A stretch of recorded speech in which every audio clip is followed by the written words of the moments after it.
After the defeat of Siraj-ud-Daulah at Plassey in 1757, the British East India Company, EIC, installed Mir Jafar as Nawab of Bengal. He was little more than a puppet ruler, forced to meet the company's constant demands for money and privileges. Frustrated, Mir Jafar conspired with the Dutch company, but when the British discovered this, he was removed in 1760 and replaced by his son-in-law, Mir Qasim.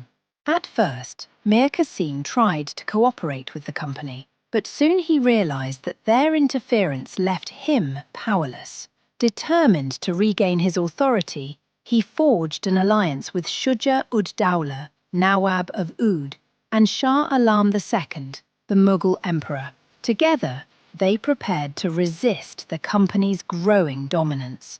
The Battle of Buxar, 23rd October, 1764. The combined armies of Mir Qasim, Shuja-ud-Daulah, and Shah Alam II faced the East India Company at Buxar, in Bihar. The Allies had around 40,000 troops, compared to the company's much smaller but disciplined force of 7,000 soldiers under Major Hector Munro. The company's army, though smaller in number, about 7,000, was well drilled and led by an experienced commander, Major Hector Munro. His soldiers fought in strict formations, used modern European battlefield tactics, and relied heavily on organized artillery fire. This professional approach gave them an edge over the much larger but loosely organized Indian forces. Mir Qasim, Shuja-ud-Daulah, and Shah Alam II never agreed on a clear, joint battle strategy. Each commander managed his own troops separately, which meant there was no single chain of command. This lack of coordination allowed the British to attack sections of the army individually and break their unity. At a decisive moment in the battle, Shuja-ud-Daulah's troops panicked and fled the battlefield. This retreat left the forces of Mir Qasim and Shah Alam II exposed and surrounded.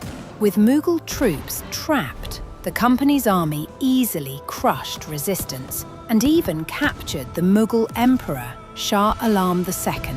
Mir Qasim ran away from the battlefield, never to be seen again. The defeat at Buxar sent shockwaves across India, cementing EIC's stature as the new superpower.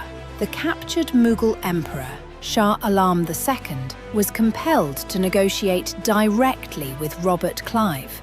In the Treaty of Allahabad, 1765, Shah Alam granted the company the Diwani rights, the right to collect taxes over Bengal, Bihar, and Orissa.